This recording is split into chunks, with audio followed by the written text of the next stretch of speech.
Hi friends, good morning. ఇగో ఈ తాడు వెళ్ళింది ఫ్రెండ్స్. కాకపోతే ఇది పొలంలో ఉంది. కాకపోతే 2 రోజులు తిప్పలు పడి రోజుకొకటి, పొద్దున ఒకటి, సాయంత్రం ఒకటి కమ్మ కొంట్లానికి వేసుకొని తీసుకొచ్చాను. కాకపోతే గుల బయట పెట్టాను. ఇప్పుడు అది ఎలా బయట పెట్టానో చూపిస్తాను. చూడండి ఫ్రెండ్స్, ఇది వన్ సైడే కోసాను. అంటే ఇది చిన్న కోత అంటారు.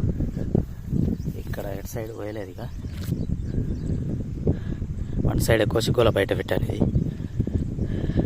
ఇది మొన్న నుంచి ఇట్లానే మెరేసుకుంటూ వస్తున్నా. కాకపోతే ఉడుతుంది. గొల వేయకముందుగా ఉడితేనే ఉంది ఇది. ఇప్పుడు దీన్ని గొల చేసుకుంటాం. ఇది గొల చేసుకున్నాము. ఇది మొన్న నుంచి మెరేస్తాను కాబట్టి లైట్గా ఉట్టుకొచ్చేసింది. గొల ఏ ముందు నుంచి మెరేస్తాను కాబట్టి ఇప్పుడు ఇదొకటి కూడా మళ్ళీ తీసుకుపోదాం కమ్మయ్య వెనకాల వేసుకొని. చూడండి ఫ్రెండ్స్, వెనకాల వేసుకున్నాం కదా. ఇలా ఎందుకు వేసుకున్నామంటే వెనకాల కింద వరి ఉంది కింద. ఆసామికి నష్టం కాకుండా చూసుకోవాలి మనం ఫస్ట్. అందుకే వన్ సైడ్ కోసాను కదా. ఈ సైడ్ అన్నీ అలాగే ఉన్నాయి. ఈ వన్ సైడ్ గొల వేసాను. ఇది ఈ పొలంలో ఉన్నాయి కాబట్టి ఇట్లా వేసాను. ఇవి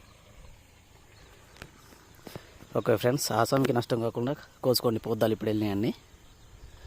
ఓకే ఫ్రెండ్స్, బాయ్.